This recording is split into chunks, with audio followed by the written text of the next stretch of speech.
बड़े बड़े पॉडकास्ट देखने का टाइम नहीं है, कोई बात नहीं, ये चैनल को सब्सक्राइब कर लो। पॉडकास्ट की जो सबसे बेस्ट बातें होगी मेरे पॉडकास्ट की, वो इस चैनल पे मैं डालता रहूँगा शॉर्ट क्लिप्स में, ताकि आप शॉर्ट टाइम पे बहुत सारी नॉलेज गेन कर सको। Now let's start. 2 महीने में 3 लाख के ऊपर फॉलोअर्स आपके हो गया। Correct right. कैसे हुआ ये, क्या हुआ? ऐसा होता था ना कि डेली बेसिस पे मेरी एटलीस्ट 10 से 15 छोटे बिजनेसेस से बात होती है, और उनके जितने भी प्रॉब्लम हम लोग समझते हैं ना, तो सिमिलर टाइप के प्रॉब्लम्स रहते हैं। और सबसे ज़्यादा प्रॉब्लम ये रहती है कि हम लोग बड़ा सोचना ही नहीं चाहते, या फिर हमारे जो प्रॉब्लम्स है ऑलरेडी सॉल्व है, लेकिन हमारे पास नॉलेज ही नहीं है कि ये इतनी आसानी से हम लोग प्रॉब्लम सॉल्व कर सकते। तो हमने ये सोचा कि यार जो हम लोग 1-to-1 कम्युनिकेशन में करते हैं या फ़ोन पे करते हैं, लोग आके ऑफिस में मिलके फिर कुछ स्ट्रैटेजीज लेके जाते हैं, तो हमें ऐसा लगा कि ये अक्रॉस इंडिया ये प्रॉब्लम है कि हर कोई ज्ञान दे रहा है कि ऑनलाइन धंधा कैसे करना चाहिए, ऑनलाइन धंधा कैसे करना चाहिए। लोग एसईओ पे ज्ञान दे रहे हैं, लोग कार्ड ऑप्टिमाइजेशन करके, आपने कभी नाम सुना होगा कि जो भी आप अमेज़ॉन पे कार्ड पे ऐड करते हो, लाइक कर देते हो, कार्ड में ऐड किया और कार्ड अबेंडन कर दिया, तो उसको कार्ड ऑप्टिमाइजेशन वाले ऐसे 3-4 कंपनियां आ गई है जो कि आज के घड़ी में 500 मिलियन का वैल्यूएशन लेके बैठी हुई है। अच्छा। बट कोई ये नहीं समझ रहा है कि आज भी भारत का 92% कॉमर्स जो है ऑफलाइन बन रहा है। हर कोई ऑनलाइन का नाम लेके जप रहा है, बट ऑफलाइन पे किसी का भी ध्यान नहीं है, और कोई ये नहीं बता रहा है कि ऑफलाइन वाले धंधे को किस तरीके से बढ़ाना चाहिए। राइट, ये बात सही है। तो हमने सोचा कि यार ये चीज़ हमने जो सीखी हुई है वो हम लोग पूरे दुनिया को बताएंगे, और आसान भाषा में बताएंगे। जो भाषा हमने हमारे कस्टमर से सीखी है वही भाषा में हम लोग हमारे कस्टमर को बताते हैं। राइट। और ये चीज़ मैंने गौरव भाई की नोटिस किया, वो उनके वीडियोस मैंने जब पहली बार देखा तो काफ़ी डायरेक्ट थे, इजी टू अंडरस्टैंड थे, डायरेक्ट जल्दी मैसेज। ये बात भी हुई थी हमारी कि आजकल लोग, वही बोला भी था ना कि लोगों के पास टाइम कम है, और धंधे वालों को डायरेक्ट बात सुनना पसंद होती है, घुमा फिरा के टाइम नहीं होता उनके पास। तो इसीलिए उन्होंने ये स्ट्रैटेजी बोलो या फिर वो आ ही गया था, नेचुरली आ गया था, बनाना भी नहीं पड़ा, क्योंकि वो इतना धंधे वालों से बात करते रहते हैं पिछले 10 साल से। जो ज्ञान था वो सारी चीज़ें वो फटाफट करना स्टार्ट किया, दैट्स वाई आपको बहुत जल्दी बहुत अच्छे रिजल्ट्स मिल रहे हैं। करेक्ट। और अब अगर देखा जाए तो ये ऑनलाइन आ गए, उससे कुछ ड्रास्टिक अभी इफेक्ट दिख रहा है बिजनेस पे, या फिर कैसा है, क्या चल रहा है? नहीं, धंधा तो अपने तरीके से बहुत अच्छे से चल रहा है, और हमने अभी भी धंधे की बात और रीजो को कोई भी कंबाइन नहीं किया हुआ है। अच्छा। वो तो मेरा पर्सनल जर्नी टाइप है, वो चल रहा है, देखते हैं अभी किस तरीके से होता है। तो ओके, बट ये तो है पक्का भी, जैसे अब कैमरा बंद हो गया था बीच में तो हम बात ही कर रहे थे इस बारे में कि कैसे लग रहा है कि आने वाले टाइम में ये तो होगा कि हर धंधे में एक बंदा तो होना ही चाहिए जो कंटेंट क्रिएट करता रहे, ताकि उसका ब्रांड बनता रहे। एट द एंड होता है सबसे बड़ा गेम जो खेल रहा है वो सब ब्रांड बनाने वाला ही गेम खेल रहा है। करेक्ट। प्रोडक्ट कई बार वो ये बोला जा रहा है ना, आजकल प्रोडक्ट बनाना आसान है, करेक्ट, लेकिन वो मार्केट ढूंढना जो प्रोडक्ट खरीदे वो मुश्किल है। तो जब आप कंटेंट बना लेते हो तो आप अपनी डिस्ट्रीब्यूशन बना ले रहे हो। करेक्ट। तो वो उससे आप अपना प्रोडक्ट बेच सकते हो, आपकी यूएसपी रहेगी, आप चलते रहोगे। तो इसके ऊपर आपका क्या ओपिनियन है? मेरा क्या मानना है, लोग बोलते हैं कि यार मेरी कपड़े की दुकान है, मैं जो कपड़ा बेचता हूँ बाजू वाला भी वही कपड़ा लेके आता है, बगल वाला भी वही कपड़ा लेके आता है, और हमारी चल रही है कंपटीशन। तो वो बेचता है 500 रुपये में, मैं बेचना चाहता हूँ 450 रुपये में, बाजू वाला बेचना चाहता है 350 रुपये में। प्रॉफिट है तो किसी का भी प्रॉफिट है नहीं, कैसे करेंगे? तो मैं उन लोगों को ये बताता हूँ कि तुम्हारा कपड़ा कैसा भी हो, सरी का हो, उससे बिल्कुल भी फ़र्क नहीं पड़ता।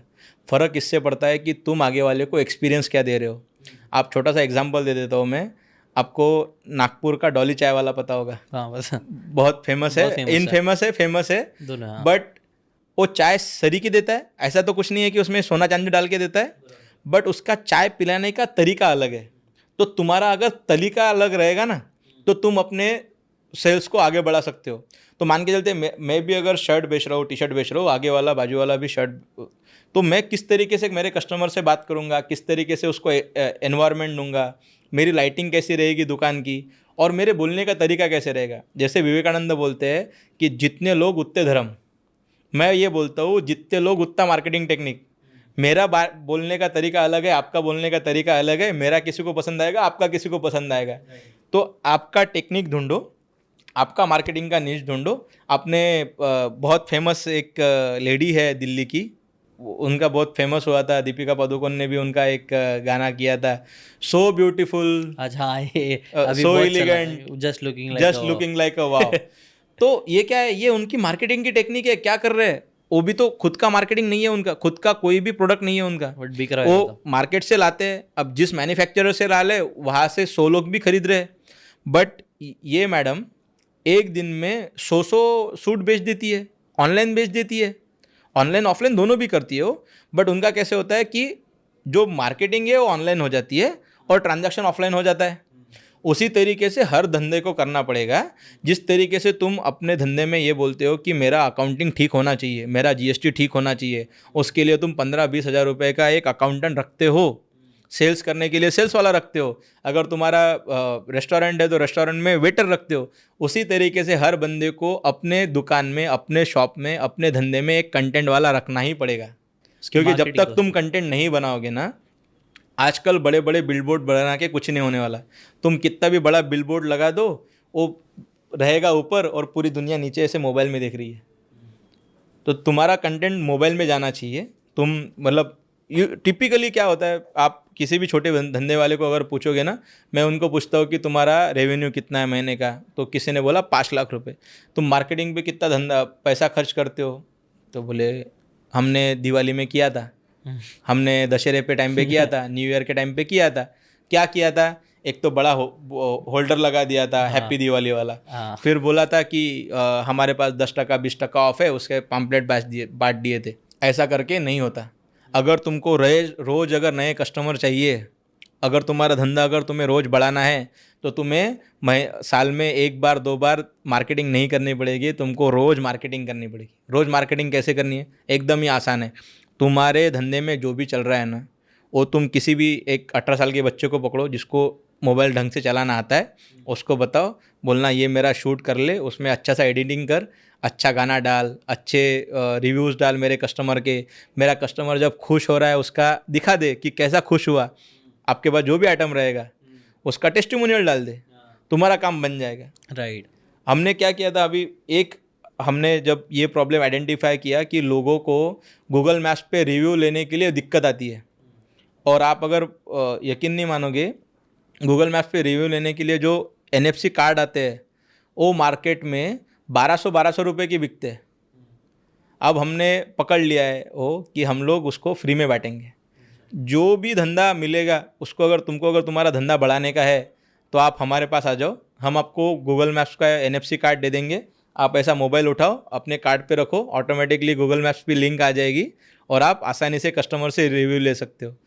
तो जैसे मैं बता रहा था कि मार्केट में ऑनलाइन धंधे को बढ़ाने के लिए 100 चैनल मिलेंगे, ऑफलाइन धंधे को बढ़ाने के लिए कोई बात नहीं कर रहा है। और इसी के लिए हमने धंधे की बात चालू किया कि हम लोग बात करेंगे कि किस तरीके से मार्केटिंग होनी चाहिए, किस तरीके से तुम्हारा धंधा ऑटोमेट होना चाहिए, किस तरीके से तुमने लोगों को एम्प्लॉय करना चाहिए। जो भी मैंने मेरे हिसाब से पिछले 10 साल से सीखा है, मैंने जो किताबों में सीखा हुआ है, आई एम नो अथॉरिटी, कुछ नहीं है। एक भाई दूसरे भाई को जिस तरीके से बताता है उस तरीके से भैया भैया करके बोलता हो, बाकी कुछ नहीं है। राइट। तो वही हमने कहीं ना कहीं पूरा एक कंक्लूजन यही नहीं कर रहा है कि ज़्यादातर लोग अभी वैसे ऑनलाइन पे जो फोकस कर रहा है वो सिर्फ ऑनलाइन पे फोकस कर रहा है, बट बात ये कि ऑफलाइन में 90% ज़्यादा अभी भी जो चल रहा है, कॉमर्स, इंडिया का कॉमर्स ऑफलाइन ही चलने वाला है। लेकिन ऑफलाइन वाले लोग ये चीज़ नहीं समझ रहे कि ऑनलाइन की बहुत अहमियत है। बेस्ट ऑफ बोथ वर्ल्ड समझना पड़ेगा दोनों को।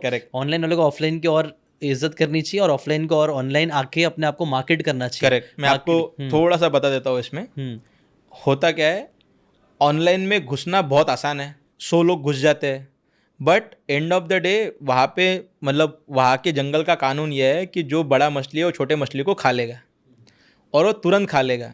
तो तुम्हारे जैसे ही तुमने ऑनलाइन अगर जाना है तो तुमको ऑनलाइन एड्स चलानी पड़ेगी। ऑनलाइन एड्स चलाने का पैसा बढ़ते रहेगा, तुम्हारा कॉस्ट वैसे ही कम होते रहेगा, और फिर 1 साल बाद 2 साल बाद तुम्हारा कहानी, तुम्हारा जो नैया है वो डूबने लग जाएगी, कोई बड़ा मछली आके तुमको खा जाएगा।